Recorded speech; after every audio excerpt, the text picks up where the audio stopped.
think you know yourself? Here's the joke. The person you think you are is maybe 10% of what's actually going on.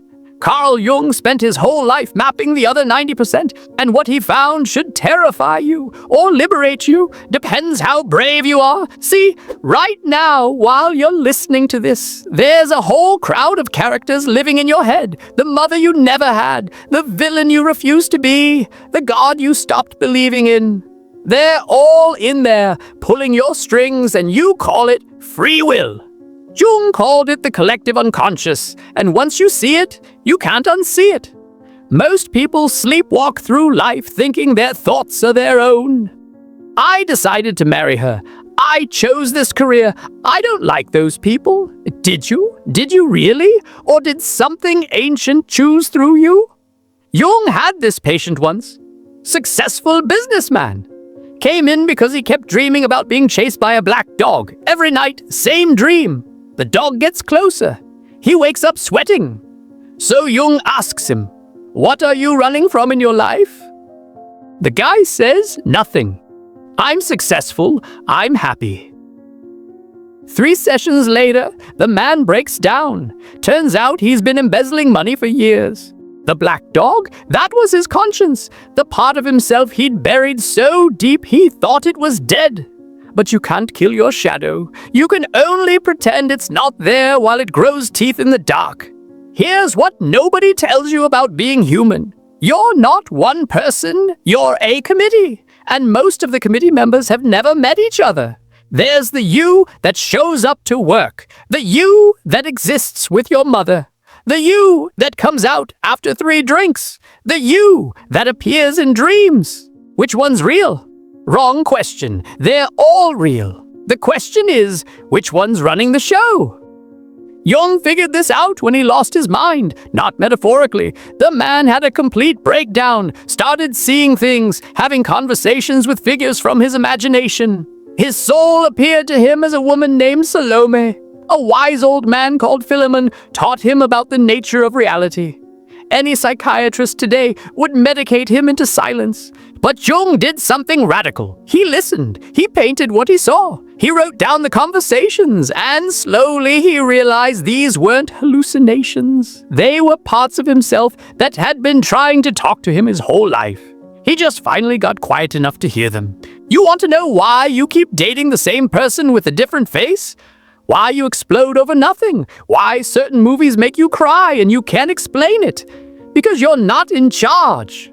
The collective unconscious is in charge. Every hero story you've ever loved, every villain you've ever hated, every god humanity ever worshipped, they're all alive inside you fighting for control. Jung called them archetypes. The mother, the father, the hero, the trickster, the shadow. They're not metaphors. They're psychological realities as real as your heartbeat. And until you recognize them, they own you. Take the shadow. Everything you hate about other people, that's your shadow projected outward. The coworker who's so arrogant, the politician who's such a liar, the friend who's so needy. Congratulations! You just met the parts of yourself you can't stand to look at. But here's the twist. Your shadow isn't evil. It's just everything you've decided you're not allowed to be. Maybe you were taught that anger is bad, so your shadow is pure rage. Maybe you learned that vulnerability is weakness, so your shadow is a crying child. The shadow contains your power, but you'll never access it while you're busy pretending it belongs to everyone else. Jung discovered this treating patients. Woman comes in, hates her husband, can't stand how controlling he is. Jung asks her to describe her father. Guess what? Same exact traits. She married her shadow, thinking she was escaping it. We all do this. We run from ourselves straight into ourselves, then act surprised. So what do you do? How do you become whole? Jung's answer was simple and impossible. You have to meet yourself, all of yourself, the saint and the sinner, the genius and the fool, the lover and the fighter. Not to become them, but to know them. To take back the projections, to stop letting unconscious forces live your life for you. He called it individuation. Sounds fancy, but it just means becoming who you actually are instead of who you think you should be. It means having a conscious relationship with your unconscious. It means stopping the war between who you are and who you pretend to be. Most people never do this work. They die as strangers to themselves, wondering why life felt so empty. They blame their parents, their circumstances, their luck, never realizing the call was coming from inside the house the whole time. Jung painted mandalas every morning to track his psyche. He recorded his dreams like they were messages from another dimension. He treated his imagination as seriously as his bank account because he understood something. The invisible world shapes the visible one. Always has. Always will. You can ignore your unconscious, but it won't ignore you. It'll show up in your slips of tongue, your attractions, your illnesses, your choices.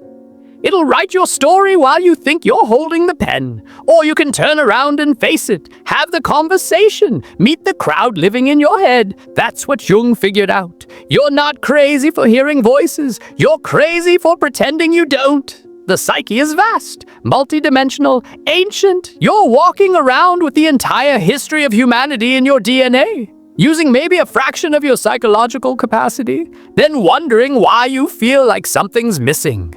Something is missing, about 90% of who you are. And until you go looking for it, you're not living. You're just playing a role in a play you didn't write, wondering why nothing feels real.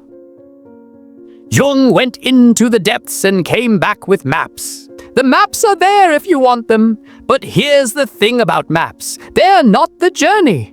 You still have to walk into your own darkness.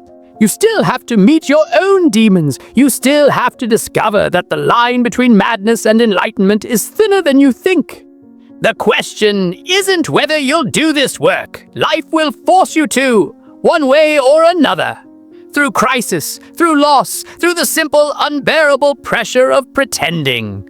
The question is whether you'll go willingly or be dragged. Jung chose to go willingly. He chose to be whole rather than good.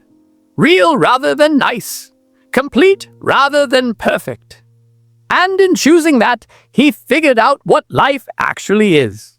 Not a problem to be solved, but a mystery to be lived. Not a performance for others, but a conversation with yourself.